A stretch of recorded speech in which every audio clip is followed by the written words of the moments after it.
بسم اللہ الرحمن الرحیم۔ السلام علیکم ورحمۃ اللہ وبرکاتہ۔ الحمد للہ رب العالمین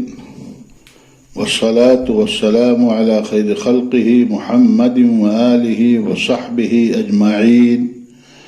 ومن تبعهم بإحسان الى یوم الدین وبعد۔ ناظرین کرام، برادران اسلام، میرے عزت ماؤں اور بہنوں اور بیٹیوں، آج کے درس کا موضوع ہے صلاۃ التسبیح۔ صلاۃ التسبیح نفلی نمازوں میں سے ایک نفلی نماز ہے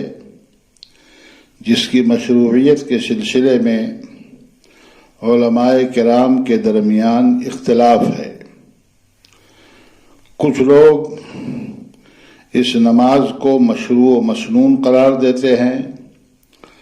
اور کچھ علماء کرام اس کی مشروعیت کے قائل نہیں ہیں۔ علماء کرام کے مابین اس اختلاف کی وجہ دراصل اس نماز سے متعلق وارد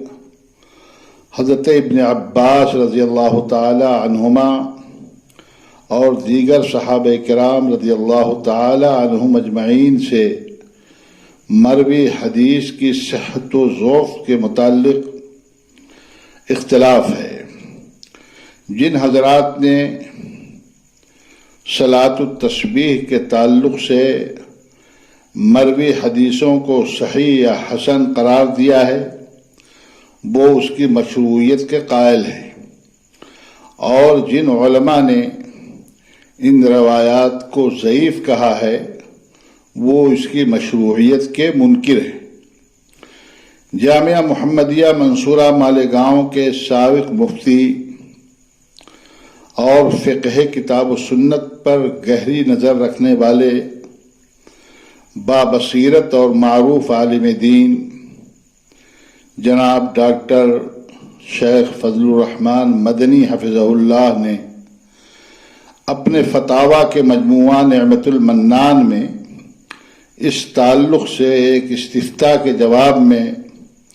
تفصیلی گفتگو کرتے ہوئے صلاۃ التسبیح سے متعلق ابو داؤد اور ابن ماجہ میں ابن عباس رضی اللہ تعالی عنہما کی مروی حدیث کو بعض معتبر اور مستند علماء حدیث مثلا علامہ محمد ناصر الدین البانی اور شیخ الحدیث علامہ عبید اللہ رحمانی مبارک پوری رحمہم اللہ وغیرہ کی تحقیقات اور تصریحات کی روشنی میں صحیح یا کم از کم حسن قرار دیا ہے اور اس کی مشروعیت کو ثابت کیا ہے۔ آج ہم محترم ڈاکٹر فضل الرحمن مدنی کی اس تحریر کا خلاصہ بیان کر کے صلاۃ التسبیح کی مشروعیت اور اس کی ادائیگی کا طریقہ اس تعلق سے وارد احادیث کی روشنی میں بیان کر رہے ہیں۔ صلاۃ التسبیح والی حدیث کی روایت امام ابو داؤد اور امام ابن ماجہ نے اپنی سنن میں، امام ابن خزیمہ نے اپنی صحیح میں، امام حاکم نے المستدرک میں، امام بہقی نے اپنی سنن اور الدعوات الکبیر میں، اور امام بخاری نے جزء القراءۃ خلف الامام میں کی ہے۔ اور یہ روایت حضرت عبداللہ ابن عباس رضی اللہ تعالی عنہما کے علاوہ حضرت فضل ابن عباس، حضرت عبداللہ ابن عمرو، حضرت علی ابن ابی طالب، حضرت جعفر ابن ابی طالب، حضرت ام سلمہ اور حضرت ابو رافع رضی اللہ عنہم صحابہ سے مروی ہے۔ علامہ دیلمی رحمہ اللہ نے مسند الفردوس میں فرمایا کہ صلاۃ التسبیح اشہر الصلوات واصحها سندا، یعنی صلاۃ التسبیح تمام نفلی نمازوں میں سب سے زیادہ مشہور اور سندن سب سے زیادہ صحیح ہے۔ امام بیہقی رحمہ اللہ نے فرمایا کہ کان عبداللہ ابن المبارک یصلیھا وتداولها الصالحون بعضهم عن بعض، یعنی حضرت عبداللہ ابن مبارک صلاۃ التسبیح کو پڑھتے تھے اور صلحائے امت اسے ایک دوسرے سے لیتے رہے۔ شیخ الحدیث علامہ عبید اللہ رحمانی مبارک پوری رحمہ اللہ مرآت المفاتیح کے اندر لکھتے ہیں والحق عندي ان حدیث ابن عباس ليس بضعيف فضلا عن ان يكون موضوعا او كذبا بل هو حسن لا شك في ذلك عندي فسنده لا ينحط عن درجة الحسن بل لا يبعد ان يقال انه صحيح لغيره لما ورد من شواهده وبعضها لا بأس بإسناده، یعنی میرے نزدیک راجع یہ ہے کہ صلاۃ التسبیح سے متعلق حضرت ابن عباس رضی اللہ تعالی عنہما کی حدیث ضعیف نہیں ہے کہ جائے کہ وہ موضوع یا جھوٹ ہو، بلکہ میرے نزدیک اس کے حسن ہونے میں کوئی شک نہیں ہے، کیونکہ اس کی سند حسن درجے سے کم نہیں ہوتی ہے، بلکہ یہ کہتا ہوں کہ بعید نہیں ہے کہ وہ صحیح لغیر ہی ہو، اس وجہ سے کہ اس کے بہت سارے شواہد ہیں اور ان میں سے بعض کی سندوں میں کوئی حرج نہیں ہے۔ اسی طریقے سے مشہور محدث علامہ محمد ناصر الدین البانی رحمہ اللہ نے اپنی تخریج صحیح سنن ابی داؤد میں اس حدیث کو صحیح قرار دیا ہے، اور مشکات کے اپنے حاشیے میں لکھا ہے کہ واشار الحاکم ثم الذهبی الى تقویتہ وهو حق فإن للحدیث طرقا وشواہد کثیرہ يقطع الواقف عليها بأن للحديث أصلا أصيلا خلافا لمن حكم عليه بالوضع أو قال إنه باطل، یعنی امام حاکم اور امام ذہبی نے اس حدیث کی تقویت کی طرف اشارہ کیا ہے اور یہی حق ہے، کیونکہ اس حدیث کے بہت سارے طرق و شواہد ہیں جن کو جاننے والا قطعی طور سے کہہ سکتا ہے کہ اس حدیث کے لیے مضبوط بنیاد ہے،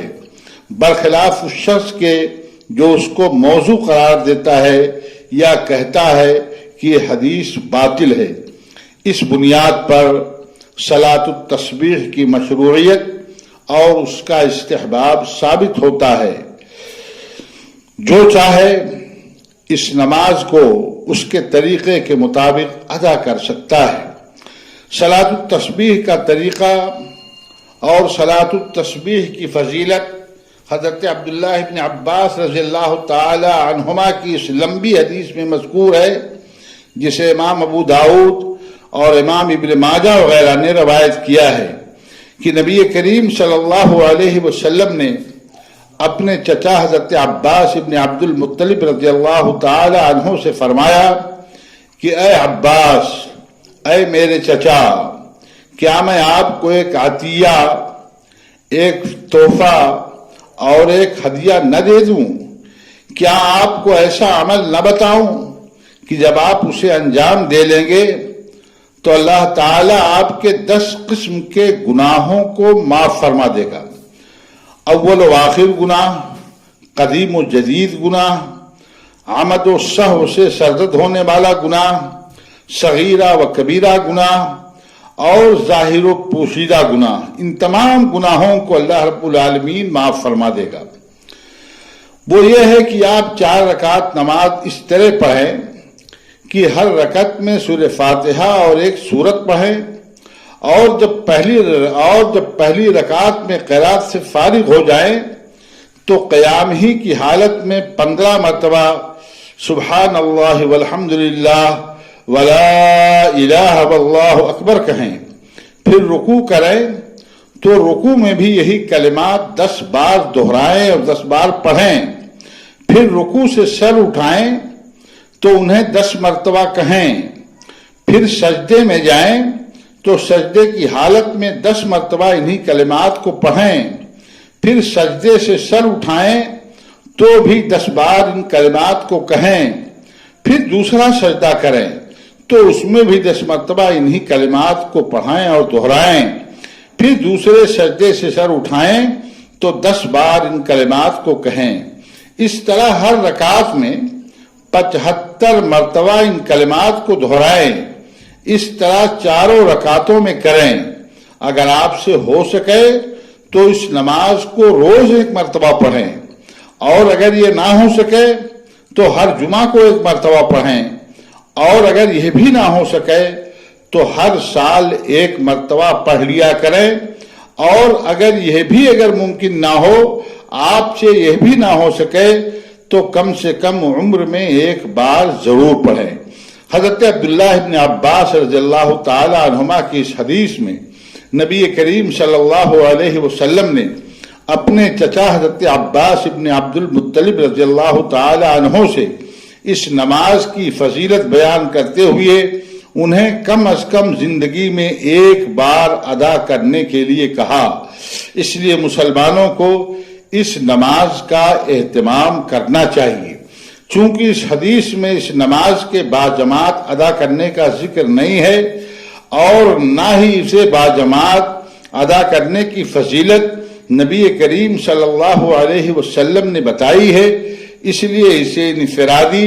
یعنی الگ الگ ادا کرنا بہتر ہے۔ اس لیے بھی کہ نبی کریم صلی اللہ علیہ وسلم نے صحابہ کرام کو یہ نماز باجماعت نہیں پڑھائی ہے، اور نہ انہیں باجماعت پڑھنے کا حکم دیا ہے۔ اللہ تعالی ہم مسلمانوں کو دین کا صحیح سمجھ عطا فرمائے، اور اس اہم نفلی نماز کے ادا کرنے کی توفیق بخشے، اور اس کے ذریعے ہمارے ہر قسم کے گناہوں کی مغفرت فرمائے۔